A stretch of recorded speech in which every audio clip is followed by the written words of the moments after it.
आगे बढ़ेंगे बुलेटिन में। अगली खबर का रुख करते हैं। प्रयागराज की पावन धरती पर आस्था और श्रद्धा का सैलाब उमड़ रहा है। 3 जनवरी से शुरू हुए माघ मेले में मौनी अमावस्या के शाही स्नान के बाद अब संगम नगरी चौथे प्रमुख स्नान बसंत पंचमी के लिए पूरी तरह तैयार है।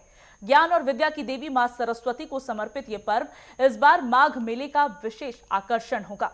मान्यता है कि बसंत पंचमी के दिन संगम के त्रिवेणी तट पर डुबकी लगाने से बुद्धि, वाणी और नव चेतना का आशीर्वाद प्राप्त होता है। प्रशासन ने श्रद्धालुओं की भारी भीड़ को देखते हुए सुरक्षा और सुविधाओं के पुख्ता इंतजाम किए हैं। तो एक बार फिर त्रिवेणी तट पर भक्तों की भारी भीड़ देखने को मिलेगी। संगम नगरी में बसंत पंचमी की तैयारी की जा रही है। प्रशासन की तरफ से सुरक्षा और सुविधा दोनों का ही ध्यान रखा जा रहा है। पुख्ता इंतजाम किए जा रहे हैं। बड़ी संख्या में बसंत पंचमी पर एक बार फिर आस्था की डुबकी लगाने के लिए श्रद्धालुओं की भीड़ उमड़ेगी और किसी भी तरह की दिक्कत परेशानी न आने सके, इसको लेकर प्रशासन की तरफ से तमाम तैयारियां की जा रही है।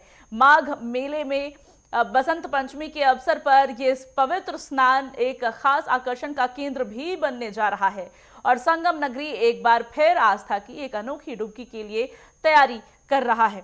प्रयागराज से हमारे संवाददाता पवन देव हमारे साथ जुड़ गए हैं। पवन, एक बार फिर एक बड़े स्नान की तैयारी हो रही है। बसंत पंचमी का अवसर है, आस्था की डुबकी लगाने के लिए बड़ी संख्या में लोग पहुंचेंगे। प्रशासन की तरफ से सुरक्षा और सुविधा के क्या इंतजाम किए गए हैं?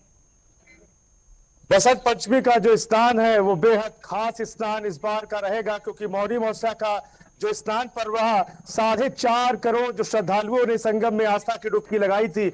ऐसे में प्रशासन के लिए कड़ी चुनौती थी, क्योंकि मौनी अमावस्या का जो स्नान है और उसके बाद बसंत पंचमी का जो स्नान आता है, इसमें जो है पूरे देश से जो श्रद्धालु है वो पहुंचते हैं और मकर संक्रांति का भी स्नान रहता है। लेकिन जो बसंत पंचमी का है ये भी बेहद खास माना जा रहा है और महाकुंभ में इस दौरान काफी संख्या में श्रद्धालुओं में लगभग 3.5 करोड़ लोगों ने स्नान किया था। तो ऐसे में ये स्नान का जो है पर्व बेहद खास है और मां सरस्वती की जो है पूजा अर्चना भी होती है। जितने भी जो संत महात्मा यहाँ पर पहुंचते हैं अपने शिविरों में, वो सभी लोग जो है पूजा पाठ करते हैं और जो होली हमारी होली के जो फेस्टिवल है उसके लिए भी जो है पूजा पाठ होती है। यहीं से होली के त्योहार का भी आगमन हो जाता है। शुभ कार्य जो है हमारे मौनी अमावस्या के बाद से शुरू हो जाते हैं। तो इस स्नान का बेहद महत्व है और प्रशासन इसके लिए तैयारियां कर रहा है। और यहाँ पर जो है कुछ लोग हैं यहाँ पर मौजूद जो संगम में यहाँ पर भंडारे करते हैं, लोगों की सेवा करते हैं। जो श्रद्धालु यहाँ पर भूले भटके में भटक जाते हैं उनसे मिलाने का काम करते हैं। कुछ 2-3-4 लोग यहाँ पर मौजूद हैं। जी, किस तरह से मान रहे हैं जो मौनी अमावस्या का स्नान है, कितना बेहद खास मान रहे हैं? मौनी अमावस्या का स्नान बहुत ही खास है।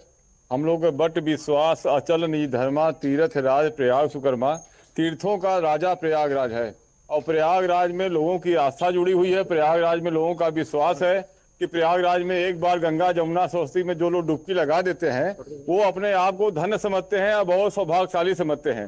पूरे विश्व में हम लोगों का प्रयागराज के नाम ऐसा है कि इससे बड़ा आदमी का मेला कहीं लगता नहीं पूरे विश्व में। जनसंख्या के हिसाब से देखा जाए तो हर साल की भांति जो है जैसे अगले साल जितने करोड़ लोग नहाए, इस साल जो है 4 करोड़ लोग जो है डुबकी लगाए। हम लोग जो है शासन और प्रशासन को जो है धन्यवाद देना चाहते हैं कि लोग जो है इतने लोगों को लेकर के चलना, सबको कंट्रोल करना, सबको व्यवस्था बनाना, कोई बिछड़ जाए उसको एक दूसरे से मिलाना और सबको स्नान कराना और हमारे गंगा जमुनी तहजीब का जो